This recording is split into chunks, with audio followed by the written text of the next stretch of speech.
जब से पहलगाम की घटना हुई है, हर भारतवासी की ज़बान पर एक ही सवाल है, क्या युद्ध होगा?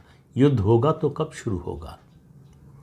पाकिस्तान में दहशत है कि पता नहीं कब भारत हमला कर देगा।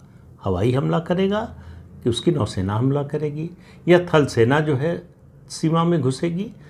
किधर से हमला करेगा भारत, कब करेगा, इसका इंतज़ार है। वहाँ दहशत का आलम यह है कि जितने बड़े फौजी जनरल हैं, अधिकारी हैं और जो रसूख वाले लोग हैं पाकिस्तान में, उन सब ने अपने परिवारों को विदेश भेज दिया है। यहाँ आप सुरक्षित नहीं है कि हम जब मौका मिलेगा तो हम भी भाग के आ जाएंगे, लेकिन अभी अपने परिवारों को भेज दिया। इससे अंदाज़ा लगाइए कि पाकिस्तान में दहशत का आलम क्या है और पाकिस्तान किस तरह से चिल्ला रहा है कि हमने नहीं किया तो उसका रक्षा मंत्री बोल जाता है कि हम तो 30 साल से कर रहे हैं। तो पाकिस्तान को समझ में नहीं आ रहा कि बोलना क्या है, स्टैंड क्या लेना है, ये बात उसको समझ में नहीं आ रही है। वो डर में जैसे आदमी हकलाने लगता है ना, उस तरह से पाकिस्तान हकला रहा है।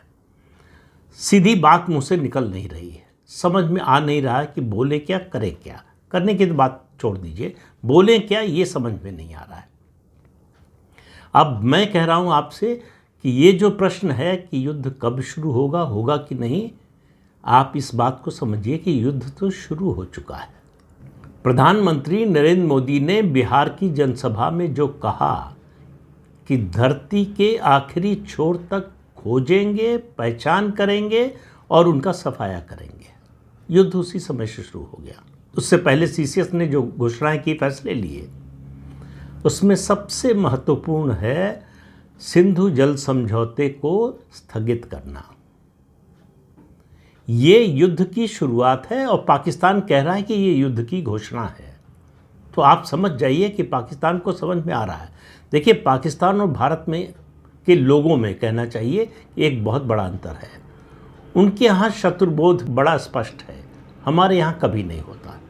हम शत्रु और मित्र में पहचान करने में हमेशा गड़बड़ करते हैं।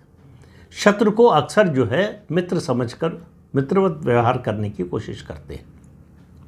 तो पहले बात करते हैं सिंधु जल समझौते की। ये 50 के दशक में हुआ, 60 में जो है संधि पर हस्ताक्षर हुए। उस समय सबसे बड़ा धोखा भारत के साथ किसी ने किया तो पाकिस्तान ने नहीं, हमारे उस समय के प्रधानमंत्री जवाहरलाल नेहरू ने। समझौते में ये व्यवस्था की कि पाकिस्तान को 80% पानी मिलेगा और हम भारत को सिर्फ 20%।